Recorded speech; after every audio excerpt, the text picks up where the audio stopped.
What's up, everybody? We need to discuss Dricus Du Plessis, and in this video, I want to highlight some of the things to look at when it comes to DDP for his upcoming title fight at UFC 297 against Sean Strickland. Because, guys, I did a video breaking down that I'll link down in the description how Sean Strickland kind of gets this thing done, but I wanted to make a video on how DDP gets this done and what I actually think is maybe the most likely outcome in this matchup. So first, let's hop into the record of DDP, right? I mean, one thing I'm not seeing noted too much out there is this guy is undefeated in the UFC. You know, win over Marcus Perez, Trevin Giles, Brad Tavares, Darren Till, Derek Brunson, Robert Whitaker. Obviously, the top of that win list, Robert Whitaker, right? Going in there, beating Robert Whitaker the way he did was impressive. I know that there's some things out there saying Whitaker might have been compromised coming in with an injury, all those types of things.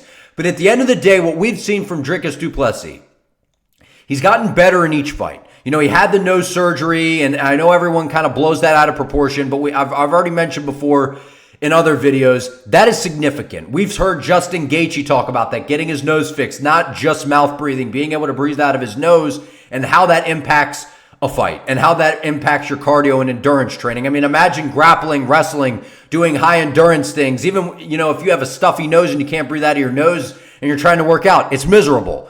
I have noticed, DDP, don't let his body language fool you, right? That's kind of the first thing. When we watch DDP fight, we see a lot of different things. We see a guy that his facial expressions are a little all over the place. It's a little odd. He looks like he's kind of gasping for air. It kind of looks, it's bad body language. And a lot of the time, we will kind of hear the commentary team. We will hear, you know, different people. If you're going on social media during the fights after one round, you'll see the tweets kind of pop up and people are like, DDP looks gassed. He looks tired. But if we look at a lot of these fights, the first round isn't always ideal, right? Guys are very dangerous. DDP doesn't have the most crisp of anything. He doesn't have the best striking. He doesn't have the best grappling. But his chaotic style, I believe, poses the most threat out of anyone in the top of the division to Sean Strickland, who is now the champ. And I realize that Sean Strickland more or less walked through Israel Adesanya, right? I think we can all agree on that. It was a dominant victory by Sean Strickland. It was very impressive. But DDP is not Adesanya. And this is one of those things where I say all the time, guys, styles make fights. DDP is enormous for the weight class. I've said he looks like a light heavyweight to me, right? He's powerful. He switches stances. His movement is really awkward. He kind of throws, his kicks are really weird. Just everything about DDP is chaotic and weird. It's not exactly a fighting style that I'd be like, hey, I want to fight like that guy, right? But at the end of the day, it plays to his strengths. And something that I want us to note in this video, I was on X or Twitter, whatever you want to call that platform, and I saw some people sharing some clips and videos from when he was fighting Derek Brunson, when he was fighting Darren Till, when he was fighting Robert Whitaker. In these matchups, even against Brad Tavares, we see DDP get clipped. It's not like DDP's going in there and just bulldozing people and marching through people. Like, I know I got a lot of fans on my channel that are big DDP guys, and and I get it. But we can't sit here and act like DDP just goes in there and dominates people. So I believe in this matchup. I think that this fight plays out on the feet. I really do. I don't know how much of the ground game we see. If anyone's taking anyone down, I do believe that it's going to be Du Plessis trying to mix in the grappling to get Sean's hands dropping and reacting, and kind of because Sean's very straight up and down in that Philly shell, iCarly type of stance. And I do believe that he's going to try to level change because Strickland does heavy parry. He does have very, very drawn out reactions. As good as Strickland's defense is, he does overreact and bite heavily on a lot of things. So I do believe it will serve DDP well to mix in the level changes, switch the stances. And we have all seen, guys, the vulnerability to Sean Strickland is the over-parrying. And I've seen other people making videos talking about the over-parrying. And hey, I know my channel's not as big, but I've been mentioning that. The over-parrying of Sean Strickland, shooting his hands out, trying to catch and stop punches. The problem with that is those hooks, man. When they shoot and loop around the guard, it's a little harder to see. You think it's a jab, and then a hook's coming right over the top. DDP has some of the most power in the weight class. He's got tremendous power. His kicks are heavy. Even though they're not technically perfect, they're not like, hey, this is how I want you to kick, man. That's how you should kick. Like, you're not going to be watching DP for a technical breakdown to be like, that's the guy I want to replicate my style after. DDP is the perfect example of a guy who who just has a specific set of skills and attributes that have been morphed into this bizarre, chaotic fighter that puts people on the back foot and makes you fight at a pace that you are uncomfortable fighting at. That is the mystique. That is the danger with fighting DDP. He's very well-rounded. He's powerful. He's a tank. And even when we see this guy show bad body language of where he's like, he's still in the fight. He's still in the fight. And if you look at the stats, this guy does do a lot of great things in the later rounds. Now, we do have to bring up DDP, before coming into the UFC, he's had some of those bigger fight experiences on the local pro circuits in South Africa. But since he's been in the UFC, we have not seen that 5-round experience on the end of DDP. He's been in a lot of 3-round fights. He's looked great, and he's been able to bounce back, I think, when he hits those tired waves in those 3-round fights. But what we're going to see in this matchup is the veteran 5-round experience of Sean Strickland against the veteran 3-round experience of DDP. So does that play a factor into this matchup? I believe that it will. But at the end of the day, DDP and Sean Strickland are 2 warriors, man. These guys are willing to leave it all on the line in there. I think if either one of them is tired, they are going to fight until they can't anymore. I believe that we are going to get some sort of stoppage in this fight. I believe it's more likely that DDP gets a finish over Sean Strickland. I don't think it's a submission per se, unless he's able to hurt Strickland. I can see this fight going the distance, and it's just by point totals, by takedown, control time of DDP maybe. But at the end of the day, I believe that DDP's chaotic fighting style is going to pose a lot of problems to Sean Strickland, because one of the things about Strickland that I've noticed when I've went back and watched some of his fights recently, against Imavov, against Cannonier, I know against Israel Adesanya he did a lot of great things.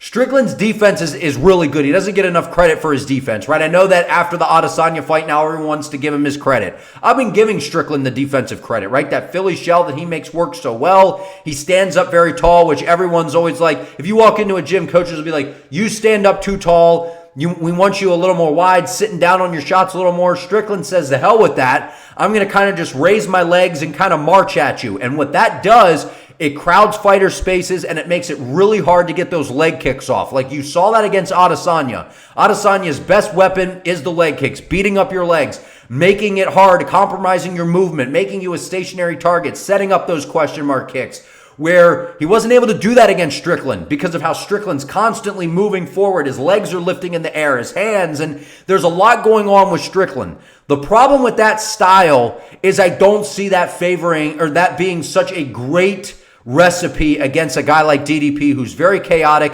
His shots are kind of looping. They're coming out of nowhere, which at the end of the day, everyone will watch guys fight and they'll wing punches, and they're like, that's not a technical punch. They're not a very good striker. The thing about MMA, with the factor of takedowns, level changes, different kicks being thrown, punches don't always have to be the most technical thing, like from the chin, right out, and back and forth. We see guys kind of duck their head off and loop shots, like Khabib Nurmagomedov catching Conor McGregor back at UFC 299. That stuff happens because of a level change. We saw Usman knock out Masvidal. Like, we've seen things like that. And I believe the way DDP will hurt Sean Strickland in this fight, I think it happens. The question is what happens when it happens. I believe DDP off the level changes, off of getting Strickland on that back foot where Strickland does not fight good moving backwards. We've seen that against Jared Cannonier. We saw that against Abus Magomed. We saw with Abus, I know that Abus tired out. And yes, he was overhyped. But we saw how aggressive he was in the first round. When you get Sean moving backward, he is not the same fighter. And I believe that DDP is going to come out, I think he's going to be patient in the first round. We saw that against Robert Whitaker. He got hit with a lot of good shots against Robert Whitaker. Now, I agree with Strickland on the fact that it's like, well, if you can solve the blitz of Robert Whitaker, you beat Robert Whitaker. But who have we really seen do that, right? Other than DDP, he's really the only guy that solved the blitz of Robert Whitaker. I mean, the first time Adesanya fought Whitaker, we saw Adesanya fade back and throw the uppercut. We've seen those kinds of things. But overall, to go out there and beat a well-rounded guy like Robert Whitaker and finish him, we have to buy some sort of stock in that with DDP, and the fact that if anyone's more likely to get a finish in this fight, I do believe it's DDP. The question mark that I have looming over this matchup that I haven't seen people necessarily bring up. What happens when we see DDP in a 5-round fight here? What happens when we see him in a 5-round fight? And I know a lot of people sometimes are a little bit, they worry too much about that. They're like, oh, this guy's never fought 5 rounds. I don't think he can do it. And it's like, these are professional athletes, right? And we know, we've heard before, fighters, the way they prepare for a 3-round fight and a 5-round, main event, title fight, whatever, is very different. Your sparring rounds, if you're only going 3 rounds, you're probably sparring double that. So you're probably sparring maybe 6 rounds to get you ready for a 3-round fight. Dude, if you're getting ready for a title fight, we're talking like 10 rounds of sparring. I mean, not hard sparring, but constant goes in your training to get you ready for that kind of pace. So I believe at the end of the day, DDP has more tools to win this fight. The question is, if DDP can implement his chaotic, unorthodox style that has posed problems for every single person that I've named in the UFC since he's been in there, I believe that DDP gets this thing done. But if his gas tank doesn't hold up as the fight progresses, if it does go that long into the later rounds, I do believe that Sean Strickland is able to, I think that Strickland is going to try to get that jab going, and I do believe that he is going to be more aggressive offensively than what he has been in the past. He's coming off a big win over Adesanya where no one thought he was going to win. I feel like, maybe this is ridiculous to say, I feel like Sean Strickland surprised himself in the Adesanya fight. Is that fair to say? I mean, I feel like he went in there with confidence, like, I could beat this guy. Because we've heard Sean say numerous times, I can stand with any Glory Kickboxing guy and go toe-to-toe with him. Well, boy, he showed it. I think a lot of us were like, okay, buddy, you went out there and got starched by Poatan. He goes out there and does that to Izzy, and we're like, wait a minute.